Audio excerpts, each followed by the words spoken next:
right quick was the WrestleMania card.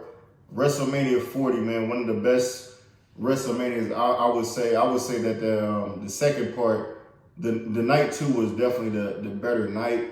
That first night just didn't really do it for me outside of the main event. But quick recap right quick. Rhea Ripley defeated Becky Lynch to retain the world's women's title. With the Raw, they finally did the split with the tag team belts. They did a ladder match, a six-pack ladder match. They had the SmackDown titles right here and the Raw titles up here on the ladder. The match doesn't end until both titles are gone. So they finally split the titles up. That, like I said, finally. Awesome Truth won the Raw titles, and A-Town Down Under, which is Austin Theory and Whaler or something like that. I can't think of this dude's name, but he's one of them up and coming wrestlers, and they won the titles for SmackDown. So it's good to finally see the belts are being split up now. Tag team matches would make a lot more sense. Like, if it's not for the belt, why the fuck are y'all fighting for it unless it's to push yourself to that next that title shot? But a lot of these matches wasn't making sense at all. It was just repeated cycle, seeing the same matches over and over. Rey Mysterio and Andrade defeat Dominic Mysterio and Santos Escobar. This match was cool. I thought Dominic was gonna pull it out, but two luchadors come out the crowd and they end up being Lane Johnson and what's my boy Jason Kelsey had just retired from the Eagles. With it being in Philly, they bought out some of the big dudes and put them in masks and had them interfere in the fight. So that was dope to see. Jey Uso versus Jimmy Uso. Jey Uso won this fight as I expected, but like everybody else has been saying, for those that watched the match or have seen these brother versus brother matches, Owen Hart versus Bret Hart is a classic match. Jeff and Matt Hardy was a dope match, and this was the third match at WrestleMania that it was brother versus brother, and it just ain't live up to it. I thought it'd be a lot better, but like what most people say, there was just a lot of super kicks. They just taking turns whooping each other ass. Finally, the older brother says, "Bro, I'm sorry, man. I'm done. I don't want to do this no more." Try to make it seem like he about to hug him or some shit. Push him and kick him in his head again. Do the Uso splash, but didn't win. He ended up still losing the match. So they made it seem like Jimmy was gonna win the match. But the way they pushing Jay, if they're gonna be calling him main event Jay and stuff like that, he also came out with Lil Wayne, so that was dope to see.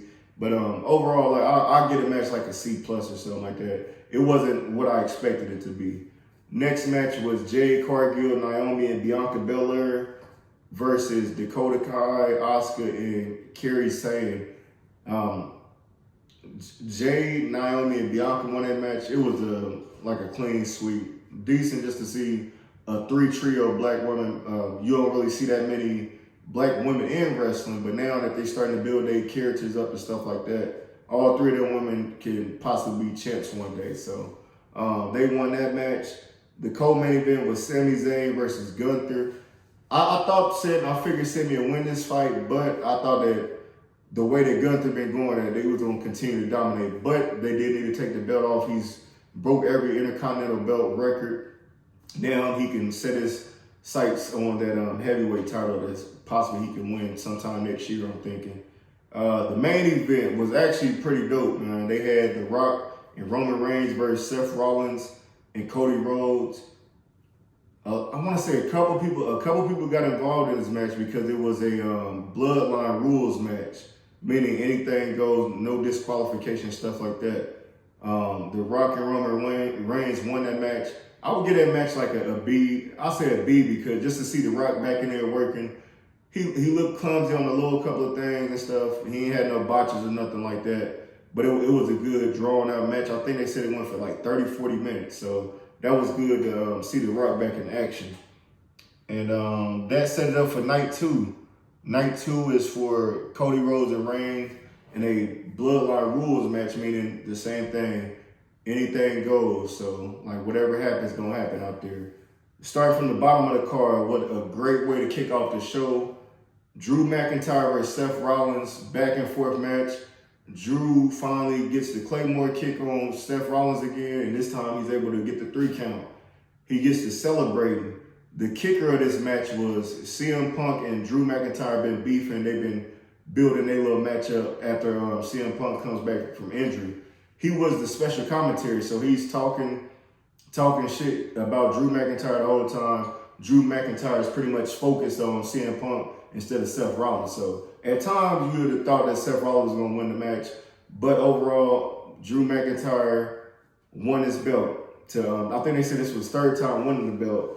After he won the match, instead of just staying in the ring, celebrating and going to the back or laughing at CM Punk from the ring, he decides, let me go stand on this table, on top of this table, in front of this grown-ass man, and see what he gonna do about that.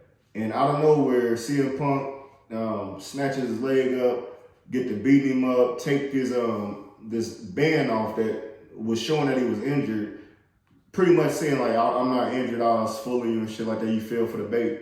And he get to whooping Drew McIntyre ass. Out of nowhere, here comes Damian Priest comes down, Mr. Money in the Bank, and he finally cashes in and steals the belt, steals Drew McIntyre moment. I thought that was a great way to start off the show. Damian Priest, they just lost the tag team belts the night before, both belts. So it made perfect sense to put the belt on him and continue to build a Judgment Day because it don't seem like they breaking up anytime soon. Next fight, we had Bobby Lashley and the Street Profits versus the Final Testament in the Philadelphia Street Fight. This fight, we had Snoop Dogg as the commentary.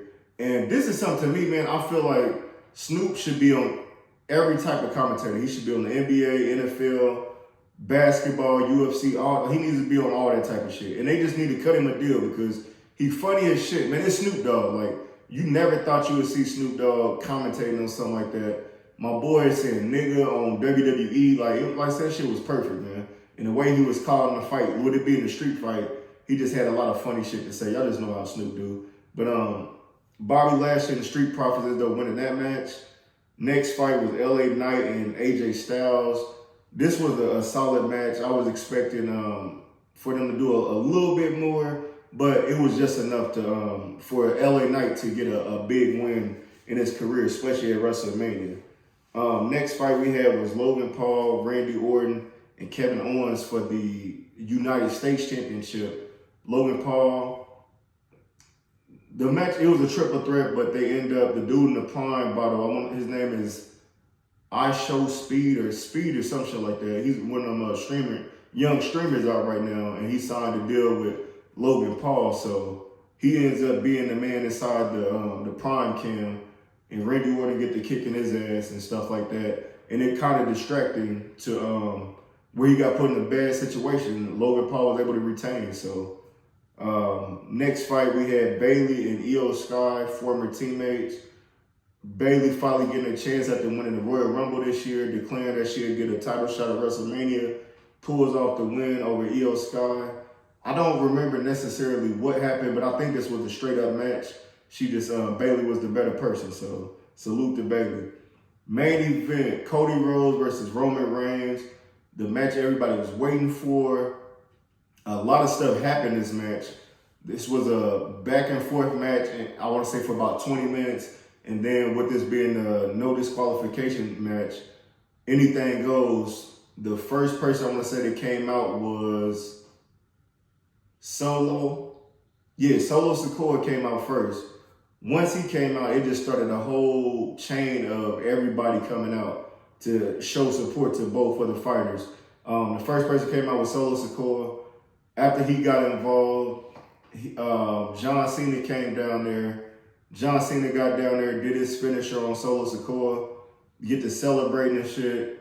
Boom, The Rock come down there. The Rock come down there, have a face-off with John Cena. Even though they ain't like each other, I think they worked it out over these last couple years. John Cena he do his little signature shit, and The Rock ends up rock bottom him, getting him the fuck out of there. Soon as he did that, The Rock took his belt off, about to get the whooping Cody Rhodes ass. Boom, the lights go out. Y'all already know what that means. Undertaker show up. Undertaker shows up. While all this shit going on, like I said, it was just going back and forth. I take that back. The first person that came out was Seth Rollins. No, he might have been the second person. I want to say he was the second person. He came out, Roman Reigns, Superman punched him and got him the fuck out of there in like 5 seconds. So when that happened, like I said, fast forward, the last person was Undertaker. The last thing I want to say what happened was Seth Rollins was in the ring and Cody Rhodes was in the ring. And Roman Reigns picked up the steel chair because both of them was hurt. And instead of going for Cody Rhodes, it's like he flashed back. Like the story made perfect sense. Like it was just a perfect story. With the way that Seth Rollins turned his back on him about 5 or 6 years ago, he was able to get that chair shot back on him. And he was so focused on him that he just forgot, fuck it, I'm in a match with Cody Rhodes. And that's how Cody Rhodes was able to finish the story. Hit him with the Cody Cutter 3 times. I think that's his move, Cody Cutter. Hit him with it 3 times and it was over with. And he finally won the belt.